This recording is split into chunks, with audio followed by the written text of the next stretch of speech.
अच्छा, इस महारानी से एक भी काम ढंग से नहीं होता। एक भी काम करना पड़ जाए तो आफत आ जाती है। सारी सिंक बर्तनों की भरी पड़ी है। कौन साफ करेगा इन बर्तनों को? मैं देखती हूँ क्या कर रही है महारानी। अच्छा, मैडम जी आराम कर रही है। थक गई होगी ना मैडम जी, काम जो इतना कर लिया है। क्या हुआ दीदी? क्या हुआ दीदी? क्या वो बर्तनों की सिंक भरी पड़ी है, कौन साफ करेगा उसको? महारानी आराम कर रही है। वो तो दीदी मैंने अपना सारा काम कर लिया था, खाना बना दिया था। खाना बना दिया? एहसान कर दिया क्या मुझ पे? या मैंने अकेले ने खाना खाया है? पूरे परिवार ने खाना खाया है। वो जूठे बर्तन पड़े हैं, वो कौन साफ करेगा? वो तो दीदी आप करोगे ना, मैंने तो अपना काम कर लिया था। अच्छा, अब तू मुझ पे ऑर्डर चलाएगी? आप करोगे? चल चल, ये सारे बर्तन साफ कर ले और सारी रसोई को साफ कर दे। फिर जाके सोइयो। सोने की तो ऐसी पड़ी रहती है महारानी को, पता नहीं कितने पहाड़ तोड़ के आई है। दीदी मैंने अपना सारा काम कर लिया था, अब मैं नहीं करूंगी। अभी आंखें मत दिखा मुझे, सारा काम चुपचाप कर ले। क्या हुआ प्रियंका, क्यों लड़ रही तुम दोनों? देखो ना जी, इसको एक काम भी ढंग से नहीं कर सकती। एक काम दिया था खाना बनाने का और बर्तन साफ करने का, अभी तक बर्तन पड़े हैं। कौन साफ करेगा जी इनको? लक्षिता, तू ही कर दी इतना बर्तन साफ है, क्यों आपस में लड़ रहे हो छोटी छोटी बातों के लिए? जेठ जी आप भी मेरे को ही बोल रहे हो। तो भाभी आप बर्तन साफ कर देते तो आपका क्या घिस जाता? खामखा इस बेचारी को तंग कर रहे हो। मंजीत तू चुप कर, तेरे से बड़ी है, तमीज से बात कर। तो भैया आप बिना चुप रहो, आपको बिना ऐसे बोलने का बीच में हक नहीं है। अरे बेटा क्यों लड़ रहे हो, क्या बात होगी? देखो ना अम्मी, दोनों काम को लेकर आपस में लड़ाई कर रही हैं।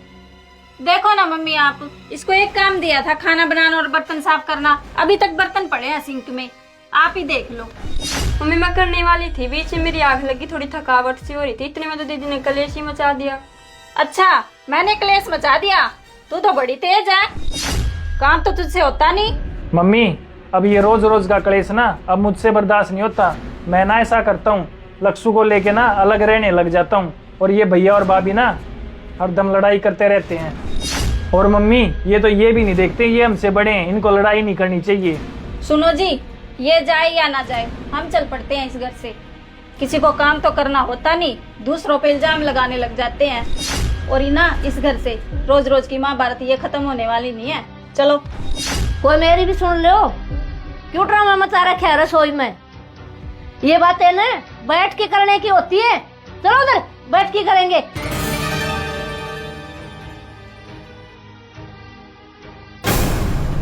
अब बताओ कब तक चलती रहेगी ये लड़ाई? हाँ तो मम्मी आप ही बता दो ना कोई सॉल्यूशन, क्या करें हम?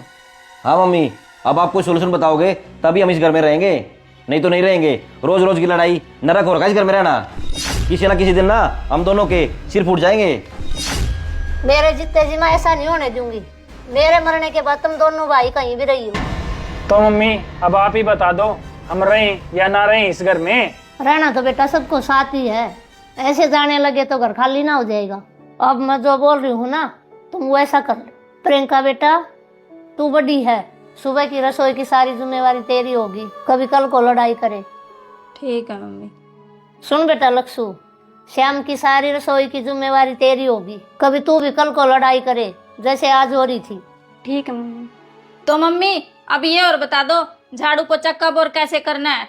हाँ तो बेटा ठीक है ना, एक दिन झाड़ू पोछा तुम करोगी और एक दिन लक्ष्ू करेगी, बात खत्म। हाँ मम्मी, आपने ना ये बिल्कुल सही किया। दो बहुएं हैं, दोनों अलग अलग काम करेंगी, ना इनका टकराव होगा ना लड़ाई होगी। हाँ भैया और मम्मी आप दोनों ना बिल्कुल सही कह रहे हो। अब इन दोनों की ना काम को लेकर कभी भी आपस में लड़ाई नहीं होगी, और ना मम्मी घर में शांति भी बनी रहेगी। सारा घर सिर पे उठा रखा था दोनों ने। हाँ बेटा अब बताओ तुम दोनों को कोई दिक्कत है? नहीं मम्मी जी। हाँ तो दोस्तों देखा आपने, मेरी मम्मी ने अपनी दोनों बहुओं को कितने प्यार से काम बांट दिया। अगर आपके घर में दो बहुएं हैं तो आप भी मेरी मम्मी वाला फॉर्मूला इस्तेमाल कर लो, क्योंकि एक पे जिम्मेदारी ना पड़े और कोई अपने काम को बोझ ना समझे। और मैं सही बात बोल रहा हूँ, एक बार प्यार से कमेंट करके बताओ। जल्दी मिलते हैं नई वीडियो साथ में। राम राम।